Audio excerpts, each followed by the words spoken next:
அல்லாஹ்வுடைய பண்புகளை தான் நாம் அறிந்திருக்க வேண்டுமே தவிர அந்த ரங்கத்தை படைப்புகளால் அறிய முடியாது. அல்லாஹ்வுடைய பண்புகளை பற்றி சூரத்துல் இக்லாஸ் சுருக்கமாக எடுத்துச் சொல்கிறது.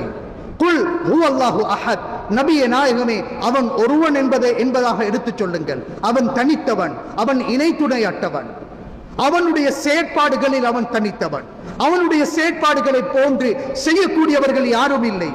அவன் பண்புகளில் தனித்தவன், அவனுடைய பண்புகளை போன்று பண்புகள் பெற்றவர்கள் யாரும் இல்லை. அவனுடைய தாத்தில் அவன் தனித்தவன், அவனை போன்று எவரும் இல்லை என்ற அந்த அஹத், அந்த ஏகத்துவத்தை எடுத்துச் சொல்லுங்கள். அல்லாஹு ஸமத், படைப்புகள் யாவும் அல்லாஹ்வின் பால் தேவை கண்டு கொண்டிருக்கிறது. படைத்தவனுக்கு படைப்பினங்கள் பால் தேவையில்லை என்பதையும் எடுத்துச் சொல்லுங்கள். இன்னல்லாஹ லகனியுன் அனில் ஆலமீன், படைப்புகளை விட்டும் அவனுக்கு தேவையற்றவன். அல்லாஹ்வுக்கு வானத்தின் பக்கம் தேவையில்லை, அல்லாஹ்வுக்கு பூமியின் பக்கம் தேவையில்லை, மனிதனின் பக்கம் தேவையில்லை, மலக்குமார்களின் பக்கம் தேவையில்லை. எந்த படைப்பினங்கள் பாலும் படைத்தவன் தேவை காண மாட்டான். அவன் தேவையற்றவன். படைப்புகள் தான் படைப்பினங்கள் பால் தேவை கண்டு கொண்டிருக்கிறது. அர்ஷை படைத்தவன், குர்சியை படைத்தவன், படைத்ததற்கு பிறகு அர்ஷின் பக்கம் தேவை காணவில்லை, குர்சியை பக்கம் தேவை காணவில்லை. கண்மணி நாயகம் ஸல்லல்லாஹு அலைஹி வஸல்லம் அவர்களிடம் அஷ்அரியிங்கள் வந்து கேட்கிறார்கள், ஹபீபே யா ரசூலல்லாஹ், படைப்புகளின் ஆரம்பம் எவ்வாறு இருந்தது, முதல் அல்லாஹ் எதனை படைத்தான் என்று கேட்க கண்மணி நாயகம் ஸல்லல்லாஹு அலைஹி வஸல்லம் அவர்கள் கூறிய பதில், கானல்லாஹு வலம் யகுன் ஷைஉன் கைரு, கானல்லாஹு வலம் யகுன் ஷைஉன் கைரு, அல்லாஹ் இருந்தான், அவனை தவிர வேறு எதுவும் இருக்கவில்லை. அவன் ஆதியில் இருந்து இருக்கிறான், அவனுக்கு ஆரம்பம் இல்லை, அவனுக்கு முடிவு இல்லை. அல்லாஹ்வை தவிர உள்ள அனைத்தும் படைப்புகளுக்கு ஆரம்பம் இருக்கிறது. படைப்புகளை படைப்பதற்கு முன் அவன் எவ்வாறு இருந்தானோ அவ்வாறே இருக்கிறான் என்ற யதார்த்தத்தை புகாரியுடைய ஹதீஸ் தெளிவுபடுத்துகிறது. அவ்வாறாக இருந்தால் அர்ஷை படைத்தவன், அர்ஷை படைத்ததற்கு பிறகு அர்ஷின் பக்கம் தேவை காணவில்லை. அல்லாஹ் அமருவதற்கு அர்ஷ் என்பது அல்லாஹ்வின் சிம்மாசனம் கிடையாது. பிரமாண்டமான ஒரு படைப்பாக அல்லாஹ் தஆலா அர்ஷை படைத்திருக்கிறானே தவிர அது அமர்ந்திருக்கிறான் என்பதை அல் குர்ஆன் கூறவில்லை. அல்லாஹ் எங்கே இருக்கிறான் என்ற வார்த்தைக்கு அல் குர்ஆனின் பதில் ஸலஃபு ஸாலிஹீன்கள், சஹாபாக்கள் எவ்வாறு தெளிவுபடுத்தினார்கள். அல்லாஹ் குர்ஆனிலே பல வசனங்களை அல்லாஹ் அவனுடைய ஆற்றலை வெளிப்படுத்துவதற்கு கூறிக்கொண்டிருக்கிறான். அலி இப்னு அபீ தாலிப் ரலியல்லாஹு அன்ஹு அவர்களிடம் கேட்கப்படுகிறது, அல்லாஹ் எங்கே இருக்கிறான், அல்லாஹ் எங்கே இருக்கிறான்? இந்த கேள்வி உங்களுடைய குழந்தைகள் உங்களிடத்திலும் கேட்கலாம், உங்களிடத்திலும் கேட்கலாம்.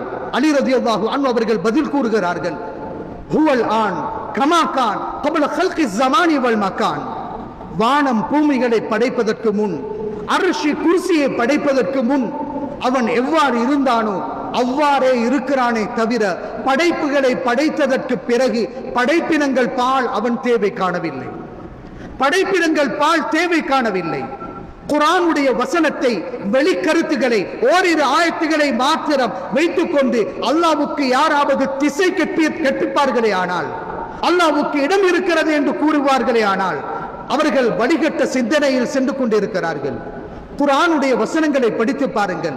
சில வசனங்களை பார்த்தால் அர்-ரஹ்மானு அலல் அர்ஷி இஸ்தவா என்று வந்திருக்கும். சில வசனங்களை பார்த்தால் அமின்தும் மன் ஃபிஸ் ஸமா என்று வந்திருக்கும்.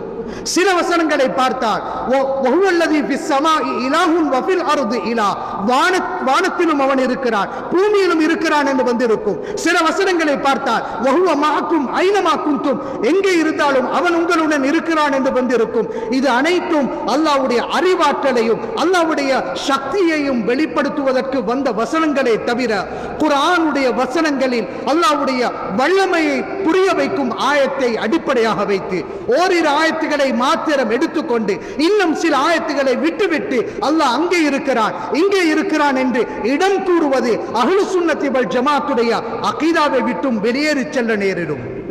அல்லாஹ் அர்ஷிலே இருக்கிறான் என்பதும் வடிகேடு, அல்லாஹ் குர்சியில் இருக்கிறான் என்பதும் வடிகேடு, அல்லாஹ் வானத்தில் இருக்கிறான் என்பதும் வடிகேடு, பூமியில் இருக்கிறான் என்பதும் வடிகேடு, அல்லாஹ் எங்கும் இருக்கிறான் என்பதும் வடிகேடு, அனைத்தும் அல்லாஹ் என்பதும் வடிகேடுதான். அலி இப்னு அபீ தாலிப் ரலியல்லாஹு அன்ஹு அவர்கள் குறிப்பிட்டதை போன்று வானங்களை படைப்பதற்கு முன், உலகத்தை படைப்பதற்கு முன், படைப்பினங்களை படைப்பதற்கு முன் அவன் எவ்வாறு இருந்தானோ, ஆதியில் இருந்தானோ அவ்வாறுதான் அல்லாஹ் இருக்கிறானே தவிர படைப்புகளை படைத்ததற்கு பிறகு படைப்பினங்கள் பால் படைத்தவன் தேவை காணவில்லை. இதனை சூரத்துல் இக்லாஸ் கூறுகிறது. அல்லாஹு ஸமத், அவன் படைப்பினங்கள் பால் தேவை காண மாட்டான், படைப்புகள் தான் அல்லாஹ்வின் பால் தேவை காணுவார்கள். லம் யலித், யாரும் அல்லாஹ்வை யாரும் பெற்றெடுக்கவில்லை. அல்லாஹ்வுக்கு குழந்தைகள் இல்லை. சையதுனா ஈசா அலைஹிஸ்ஸலாம் அவர்களை அல்லாஹ்வின் மகன் என்று கூறி இறைவன் என்று கூறுவதற்கு அல்லாஹ்வுக்கு குழந்தைகள் இல்லை. ஈசா அலைஹிஸ்ஸலாம் அவர்கள் ஒரு மனிதர், அல்லாஹ்வுடைய ஒரு ரசூல், ஒரு அபுத் அடியான். இவர்கள் ஒரு இறைவனாக ஒரு பொழுதும் இருக்க முடியாது. அவர் ரசூல் என்பதால் குர்ஆன் சொல்கிறது, வலம் யூலத், யாராலும் பெற்றெடுக்கப்படவும் இல்லை. சுருக்கமாக கூறுவதாக இருந்தால் வலம் யகுன் லஹு குஃபுவன் அஹத், அவனுக்கு நிகர் எதுவுமே கிடையாது. ஸுன்னூன் அல்-மிஸ்ரி ரஹ்மத்துல்லாஹி அலைஹி அவர்கள் குறிப்பிடுகிறார்கள், குல்லு மா கதர பிபாலிக் ஃபல்லாஹு தஆலா பிகிலாஃபி தாலிக், அடியானே உன்னுடைய சிந்தனையில் எதுவெல்லாம் தோற்றமிடுகிறதோ, கற்பனையாக ஊடுருவுகிறதோ, அனைத்துக்கும் மாற்றமானவன் அல்லாஹ்வே தவிர படைப்பினங்களை போன்று படைத்தவனை கற்பனை செய்யாது. அவனுக்கு உருவம் இல்லை, அவனுக்கு உறுப்புகள் இல்லை, அவனுக்கு குழந்தைகள் இல்லை, அவனுக்கு திசை இல்லை. படைப்புகளுக்குள்ள தேவை படைத்தவனை வைத்து சிந்திக்க வேண்டாம். லைஸ கமிஸ்லிஹி ஷைஉன் வஹுவ ஸமீஉல் பஸீர், அவனுக்கு நிகர் இல்லை என்பதை அல் குர்ஆன் மிக தெளிவாக சொல்லிக் கொண்டிருக்கிறது. எனவே மனிதர்களுடைய முதல் கடமை, நோன்புக்கு முன்னால், தொழுகைக்கு முன்னால், ஹஜ்ஜுக்கு முன்னால் படைத்தவனை பற்றிய சரியான அறிவுடன் அவன் அல்லாஹ்வை வணங்கும் பொழுதுதான் அவனுடைய வணக்க வழிபாடுகள் அங்கீகரிக்கப்படும். எனவே புனித ரமதானுடைய கடமையை முடித்துக் கொண்டதற்கு பிறகு எங்களுடைய அகீதா சார்ந்த விடயத்தில் நாம் மிகவும் உறுதியாக இருக்க வேண்டும். அல்லாஹு தஆலா நம் அனைவர்களுக்கும் ஹக்கான அகீதாவில் பயணித்து அஹ்லு சுன்னத்தி வல் ஜமாஅத்தினர்கள், சஹாபாக்கள், ஸலஃபு ஸாலிஹீன்கள் எந்த அகீதாவை அவர்களுடைய ஈமானாக கொண்டிருந்தார்களோ அந்த அகீதாவிலே பயணிப்பதற்கு நம் அனைவர்களுக்கும் தௌஃபீக் செய்வானாக. وآخر دعوانا الحمد لله رب العالمين.